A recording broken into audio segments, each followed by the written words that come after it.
जय हिंद दोस्तों। बिहार लोक सेवा आयोग यानी बीपीएससी ने अभी वैकेंसी निकाली है। जो सुयोग्य उम्मीदवार हैं वह किसके लिए? सहायक की। जो बीपीएससी लोक सेवा बिहार लोक सेवा आयोग में सहायक पद की वैकेंसी निकाली गई है। इसके लिए ऑनलाइन आवेदन आमंत्रित किए गए हैं, जिसमें पदों की कुल संख्या 44 है और पदों का जो वर्गीकरण है आरक्षण के अनुसार से वो इस तरह से है। अनारक्षित वर्ग जो अनरिजर्व कैटेगरी है उसके लिए 23 पद हैं। आर्थिक रूप से कमजोर को 4 हैं। अनुसूचित जाति के लिए 7 हैं। अनुसूचित जनजाति के लिए कोई भी वैकेंसी नहीं है इसमें। अत्यंत पिछड़ा वर्ग के लिए 8 हैं। पिछड़ा वर्ग के लिए 1 है। पिछड़ा वर्ग की महिलाओं के लिए 1 वैकेंसी है। 35% क्षैतिज आरक्षण के फलस्वरूप महिलाओं के लिए अनुमान्य पदों की कुल संख्या इस तरह से दे रखी, कुल 13 और उधर 44। अच्छा, इसमें और इम्पोर्टेंट बात और भी है कि इसके लिए और भी देखें तो कुछ में पे स्केल की अगर बात करें। अच्छा, इसमें एक और बात ध्यान रखिएगा कि पदों की संख्या घट बढ़ सकती है। अधिकतर घटने का तो कोई मतलब नहीं है, बढ़ सकती है। तो इसका पे स्केल जो 44,900 से 1,42,400 है। शैक्षणिक योग्यता की अगर बात करें तो ग्रेजुएट होना चाहिए किसी भी सब्जेक्ट से, स्नातक डिग्री आदि प्राप्त कर रखे हों। आवेदन प्राप्ति हेतु अंतिम निर्धारित तिथि तक आवेदक के पास स्नातक का डिग्री होना अनिवार्य है। उम्र सीमा की अगर बात करें 1 अगस्त 2022 को न्यूनतम 21 वर्ष होना चाहिए। अनारक्षित वर्ग में पुरुष के लिए 37 वर्ष, पिछड़ा वर्ग के लिए अत्यंत पिछड़ा वर्ग पुरुष और महिलाओं के लिए 40 वर्ष, अनारक्षित महिलाओं के लिए 40 वर्ष और अनुसूचित जनजाति के पुरुष और महिलाओं के लिए 42 वर्ष। इस तरह से एज का जो रिलैक्सेशन है बिहार सरकार के द्वारा जो सुनिश्चित किया गया है उस तरह से आप उसको जरूर देख लेंगे। और इसमें चयन प्रक्रिया जो है वो 2 चरणों में आयोजित की जाएगी परीक्षा। प्रथम चरण में प्रारंभिक प्रतियोगिता परीक्षा होगा। प्रारंभिक परीक्षा में सफल उम्मीदवार होंगे उनको मुख्य प्रतियोगिता परीक्षा में भाग लेना होगा और फिर से आवेदन भी करना पड़ेगा। प्रारंभिक परीक्षा और मुख्य परीक्षा में आवेदन में दी गई सूचनाओं में भिन्नता होने पर यानी अगर कोई डिस्क्रिपेंसी मिलता है तो उसको मुख्य परीक्षा में सम्मिलित होने से वंचित कर दिया जाएगा। यानी दोनों में समानता होनी चाहिए। सामान्य अध्ययन का जो पेपर में प्रश्न पूछा जाएगा वह प्रश्नों की संख्या 50 होगी। सामान्य विज्ञान एवं गणित की जो प्रश्न होंगे वह 50 होंगे। मानसिक क्षमता जांच में भी प्रश्न संख्या 50 होंगी। कुल मिलाकर प्रत्येक प्रश्न के लिए 1 अंक होगा। परीक्षा की अवधि 2 घंटा 15 मिनट होगी। सामान्य ज्ञान परीक्षा में प्रश्न पत्र की भाषा हिंदी या अंग्रेजी होगा।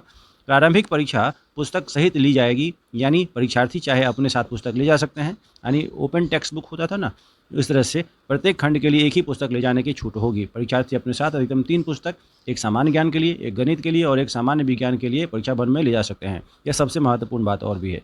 एनसीईआरटी, बीजीएस, ईबी, आईसीएसई एवं अन्य बोर्ड के टेक्स्ट बुक ही मान्य होंगे। किसी भी विषय से संबंधित गाइड, किसी पुस्तक की फोटोकॉपी या हस्तलिखित नोट परीक्षा भवन में ले जाने की अनुमति नहीं होगी, जो कि महत्वपूर्ण बात है, याद रखें। प्लीज़ कैंडिडेट को ये सारी बातें जानकारी होनी चाहिए। परीक्षा भवन में प्रवेश करने से पूर्व परीक्षार्थी अपना नाम एवं अनुक्रमांक, रोल नंबर अनुमान्य पुस्तक पर अवश्य रूप से स्पष्ट रूप से अंकित करें। परीक्षा भवन में पुस्तकों का आदान प्रदान पूर्ण रूपेण वर्जित होगा।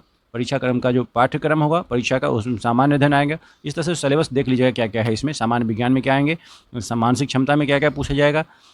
मुख्य परीक्षा में क्या होगा, सामान्य विषय एक हिंदी होगा जिसके लिए बहुवैकल्पिक प्रश्न होंगे, वस्तुनिष्ठ भी होंगे। अच्छा, अर्हता के लिए 30% है जो कि अनिवार्य, मतलब 30% नंबर लाना अनिवार्य है, लेकिन मेधा सूची में जाने के लिए 30% से काम नहीं चलेगा, उसको अधिक और सिक्योर करना पड़ेगा। अच्छा, भाषा का माध्यम हिंदी ही होगा। प्रश्न संख्या 100 होंगी और एक प्रश्न के लिए 1 मार्क्स होंगे और 2 घंटा 15 मिनट का समय होगा। प्रश्न पत्र 2 जो होगा सामान्य ज्ञान का होगा, उसमें प्रश्नों की संख्या 50 होंगी। सामान्य अध्ययन के लिए, सामान्य विज्ञान एवं गणित के लिए 50 होंगी, मानसिक क्षमता के लिए 50 होंगी। इसके लिए भी प्रश्न हिंदी और इंग्लिश दोनों मीडियम में होगा और एक प्रश्न का 1 अंक होगा। परीक्षा की अवधि 2 घंटा 15 मिनट की होगी। प्रारंभिक प्रतियोगिता परीक्षा में सम्मिलित होने के हकदार वैसे अभ्यर्थी नहीं होंगे जिन्हें किसी कारण बस उनको वंचित कर दिया गया था। मुख्य परीक्षा का जो पाठ्यक्रम है उसको एक बार देख लीजिएगा, हिंदी में क्या है, अंग्रेजी में क्या है, विज्ञान में क्या है, इसको जरूर एक बार चेकआउट कर लें। आरक्षण की अगर बात करें, आरक्षण जो है आवेदन में दिया गया अस्थायी पता ही आरक्षण प्रयोजन के लिए अस्थायी निवासी के लिए अनुमान्य होगा। और कुल मिलाकर के आप समझें तो यहाँ पर कोड दे रखी हैं इसी सभी कैटेगरी के लिए। तो और भी कोई विशेष बातें इंपॉर्टेंट नहीं है इसमें फ़िलहाल।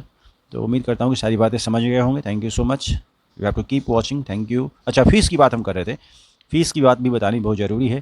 फ़ीस जो है सभी अभ्यर्थियों के लिए 600 रुपये फ़ीस है और कुछ जो कैटेगरी वाइज रिजर्व्ड लोग हैं उन लोगों के लिए, दिव्यांग अभ्यर्थियों के लिए 150 रुपये हैं। बिहार राज्य के अस्थायी निवासियों एवं महिला उम्मीदवारों के लिए 150 रुपये है। केवल बिहार राज्य के अनुसूचित जाति और जनजाति के लिए 150 रुपये है और सामान्य अभ्यर्थी के लिए 600 रुपये का शुल्क सुनिश्चित किया गया है। एक महत्वपूर्ण बात यह थी। और इसका टाइम लाइन जो है वह 7 सितंबर से शुरू हुआ है, 30 सितंबर इसका लास्ट डेट है। तो समय रहते, चूँकि बिहार की वैकेंसी है, कभी कभी टेक्निकल प्रॉब्लम के कारण विलम्ब हो सकता है, इसलिए थोड़ा सा समय रहते आप इसको भरने की कोशिश करें। Good luck, thank you so much.